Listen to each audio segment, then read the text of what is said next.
Hey guys, and welcome to part 6 of Let's Play Pokemon SoulSilver for the DS.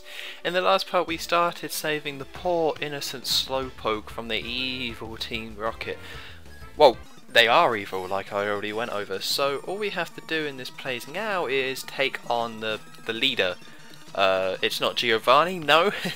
It's pretty much some random person, and I sped this battle up because it's not important. Like, it's really not important. I think they technically have slightly higher level Pokemon, like that Coffin's level 12, so I mean good for that Coffin, but it's a pretty easy battle. I used the Fluff here, but Mary is still pretty weak. Like Thunder Shock just doesn't do that much damage. Most electric types I think would do more damage than the Fluff did there, so yeah, I'm still waiting for the Fluff to be a lot better than it was. But even saying that, I still killed that Coffin, because Coffins are weak and we're on the side of good and justice and they're on the side of bad, so good always trumps evil, so woo, go us. I'm not too sure how much we actually did for these Slowpoke. It would seem like the majority of them have already got their tails cut off, scarring them for life. And also, wouldn't that mean that they couldn't evolve into Slowbro if you're going to go by the anime? Like, they can't put their tail in the water for a Shelder to jump on, so they can't evolve. Well, that's very tragic. And hold on, that Slowpoke has its tail. I thought that one got cut off. Because all the Slowpokes in that place, if you go talk to them, they say they have their tails cut off. And I think one of them has like a note saying, "Oh, I miss my Slowpoke," and if you collect that note or whatever that Slowpoke is holding, you can get something a bit extra. So, and once again, no, I don't want your number. No, I don't want to talk to your grandpa. No, it's not my grandpa. I don't want to talk to him. Yeah, that guy who's old, who hurt his back, suddenly fixes his back once you defeat all the Team Rocket grunts, which is handy. And he's like, "I can make Pokeballs for you," but of course it's all to do with apricots and all that mess, so I won't be doing any of that, which is why I didn't take his number or anything like that. But enough about fighting justice, we have a gym badge to catch. So this whole gym has been completely redesigned. The first gym we went to, the Flying Gym, they just added the 3D effect. They didn't add any extra puzzle, but there was no puzzle in the original, so that's fine. And I think the whole point in the original that you're meant to be really high up, but I never got that impression. So yeah, so they just added it and made it 3D. This one is completely different. I think the original gym, this is a bug gym, and the original bug gym looked really similar to how the fourth gym looked, the grass gym in the first generation. It pretty much looked exactly the same as that, with the gym leader in the middle. So I mean, I'm glad they actually added in some sort of puzzle thing and made it its own kind of distinct gym, and it's a pretty easy puzzle. So we've got bug types here, and I was like, well, I should have no problem taking those out. It shouldn't be a surprise to anyone that the second gym is a bug gym, you know. They always love to throw bug type Pokemon at you at the beginning of the game, and assuming how they didn't use bug types as a gym in the first gen, and they use flying as a gym already, bug was naturally going to come up next. Because I think they didn't really introduce any really powerful bug types in this one. Maybe Heracross. I think Heracross is a bug type and a fighting type, so I guess they could have had this gym later on in the game, but of course it just makes a lot more sense to have it now, you know, why not? Screw it. But of course, it's also a good opportunity to train on these trainers because, of course, because they have Cocooners and Metapods. Now, they're not completely useless, I think some of them have some sort of form of attack, but they pretty much are useless, and you can just kick their ass. And even Pokemon like Beedrill, look at that, it just didn't, dead, I killed it, it's dead. It didn't do anything. It's a fully evolved Pokemon, it just did next to nothing, and then I caved its head in with a rock. So yeah, it's just, I already have, I have 3 Pokemon that are super effective here. I have E-Rock with Rock Throw, I have Hawkins with Gust, and I have York with Ember. So there was just no way I was going to have any trouble here. I don't think you would have much trouble in this gym anyway. I'll get more into the actual gym leader when we start fighting them, but I don't think you would have any problem anyway. And there's the Pokemon on the left, led Lady Bar, oh it died, that I mentioned before in the second part. And yeah, I completely pronounced that name wrong. Not just now, but before as well. But yeah, that was the Pokemon I'm talking about. And I did get corrected by ScopJam20, so yeah, I'm not very good at pronouncing certain Pokemon names. With the first and second gen, I'm pretty good because when I was younger, I watched the anime and I kind of learned all the names that way. But I'm just, especially with the new ones, I'm just not very good at pronouncing the names. So this is the puzzle aspect to the whole thing. That you can flip the switches and then you go along this, which, yeah. You can go along this and it'll take you along these paths and you just look at the paths that it's going to take you. But I accidentally I solved it accidentally, which is not what I wanted to do at all. I wanted to actually fight the guy on the right because the gym leader's in the middle, but there's another trainer all the way on the right, and of course because it's this bug gym and it's like pretty easy, like it's a pretty easy gym, it's worth getting the experience. So this is what this is me embarrassingly having to go all the way around and all that kind of stuff, so yeah. So yeah, I'm just taking this guy out for the experience because, again, if I want the option to skip trainers later on, and there are certain parts I will just end up not doing, I want the XP, I want the XP. So this guy is a Paris, which I haven't really fought one of these, so I have no problems taking it out. And now 2 of my Pokemon are poisoned. I guess that would be the thing that you have to watch out for the most. But again, they don't really use Poison Sting that much because they don't just have Weedles. They have quite a number of different types of Pokemon. So you're probably not going to get poisoned that much. Not like in Forbidden Forest back in the day. But 2 of my Pokemon got poisoned, so whoop-de-doo. So yeah, I'm just going to go quickly heal. But of course I'm not going to show that. But although interestingly enough, this isn't that interesting, but I'm going to make like it is. My emulator actually crashed when I went into this gym and all the graphics went weird and I had to replay like 40 minutes of the game. So you probably wouldn't notice the difference or any difference because I'm good, I'm smart, I know how to trick people, I guess. But yeah, I don't know what happened there. I guess it's the awesome 3D effect. Anyway, with that, we're finally at the end to take on Bugsy. Of course it's called Bugsy, of course. What other name would it be? Brock has rock type Pokemon, so they just added a B and was like, boom, it's called Brock. This is just Bugsy. There's already a name with bug in it, we'll just call them Bugsy. I can't remember if it's a girl or a boy. I want to say it's a girl, maybe it's a boy, I don't know. I'm really not too sure. I think it's a woman though. Right, so they changed up this fight quite a lot, I think. I'm pretty sure.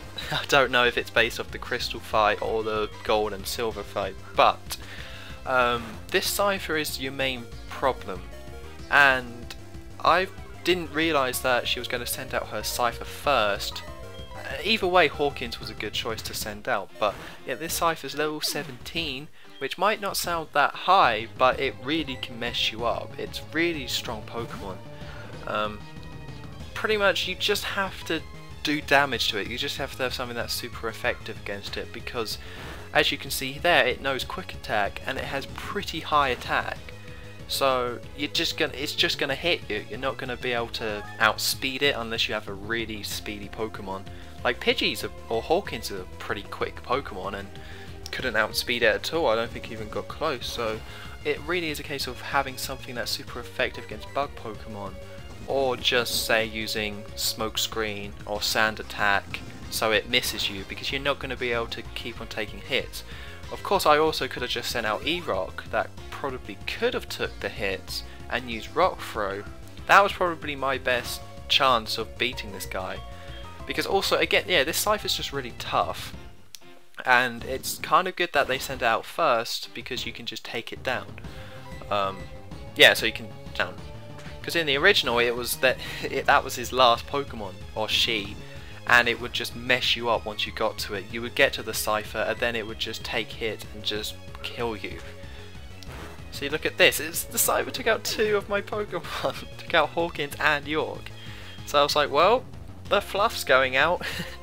I wasn't 100% sure what other Pokemon were showing up or were going to come over this, but so yeah, that sand attack I hit it with finally came in useful, so it didn't hit the Fluff, and the Fluff easily took it down with one Thunder Shock. So that's pretty much the whole battle right there, taking down that Cypher and just making sure your Pokemon live. So that's another reason why it's also good to just not have 2 Pokemon.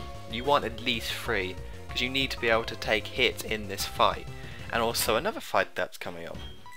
And the rest of this battle is kind of weird. Once you do that, it's plain sailing. It's like ridiculously easy, because he has a Metapod and a Kakuna that are level 15, so you can get a ton of HP for it, but this Metapod just uses Tackle.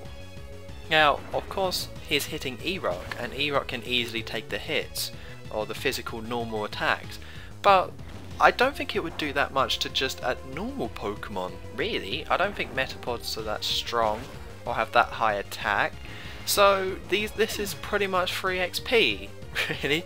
So this is just, yeah, it's pretty much after, can you survive the Cypher enough to take down a couple of Metapods and Kakuna, or a Metapod and Kakuna? And the answer should be yes. It just should be yes. So E-Rock was was weaker than or was level 15, which is why I'm using it at the moment. And then I couldn't really be bothered to switch out. So again, they do have Poison Sting, so you can get unlucky and get poisoned, but the chances are that you're just not going to. So I can see why somebody would have a hard time with that battle, especially if they picked like Chikorita and just didn't have any strong types against bug Pokemon, but I was quite lucky and I did it first time, and I was even more lucky because the Fluff is evolving. Woo! Although the way this Pokemon evolves is really odd. It goes like, this one makes sense. So Mareep is just a sheep, like I'm a sheep, and now it stands up and has had a haircut, which is great. Turned pink. I'm not too sure why it turned pink. Is that like its raw skin? Because sheeps are pink underneath? It's kind of a bit creepy. But yeah, Mareep still isn't that great, even though it just evolved. And we got the Hive badge, so yeah, not too bad this gym. I would say somebody could have a hard time with it. I know I have in the past, but well, for first time players, let's say that would have a hard time. Because that's one of the things, Cypher has an attack in this one called U-Turn that he didn't have before, which is odd because there would be very little reason for Cypher to use it. It tried to use it but missed, I believe, but it would be there would be no point to Cypher having that attack, so I don't know why that's in here. Maybe U-Turn is a bug type attack, I don't know, because it would just switch out to Metapod that you could then easily kill. So then it would switch out to Cypher, so then you could switch to whatever you wanted. So it's just odd, okay? As a gym's main attack, it's definitely one of the unnecessary ones. But oh, forgot about your rival, did you? Or Satan. Yeah, he's here. And of course I've got to warn anyone. If you walk or try to leave this place before doing the gym, he'll still show up. He'll still be like, hey, what's up, let's have a battle. And he's pretty damn tough. If you haven't done the Slowpoke well, or the gym, you're probably going to lose this battle. There's no, I wouldn't say, oh, do it early to get XP. No, you need the XP from the Slowpoke and gym, because he has 4 Pokemon and they're pretty tough. You're not gonna, this isn't a slam dunk, you're not gonna definitely beat this guy. And it turns out we already caught a Ghastly, which I'm pretty sure you can catch a Ghastly yourself, but of course I'm not, because I can't evolve it. I know I caught E-Rock, but still, I don't want 2 Pokemon I can't fully evolve, that'd be crazy. But yeah, so Ghastly, luckily for me, flying attacks still hit ghost type Pokemon. And I'm guessing the reason that is to make it fair, because if ghost type Pokemon couldn't get hit by normal attacks at all, and then like flying attacks at all, then you would have to keep going. Like, wouldn't it not be able to get hit by grass attacks as well? And then would it not, you would have to keep going. So even though it's weird that like Wing Attack can take down ghost type Pokemon, but like Tackle can't, you know, still a bit odd. So he has evolved his Totodile as well, which is like Croconaut. I think that's how you want to say it, Croconaut. And I don't really like that Pokemon. I don't hate it. I like it to use it, but its design is really weird. Why does it have like a caveman cape? Like, why? It doesn't make any sense. I think they were going for because what it evolves into, it's like prehistoric. It doesn't turn into a dinosaur, but I think that's what they were going for. So like, old dinosaur, prehistoric times. Give it some sort of weird caveman dinosaur egg kind of pattern. But it's definitely odd. Definitely doesn't make that much sense to me. And the fluff got the job done, so.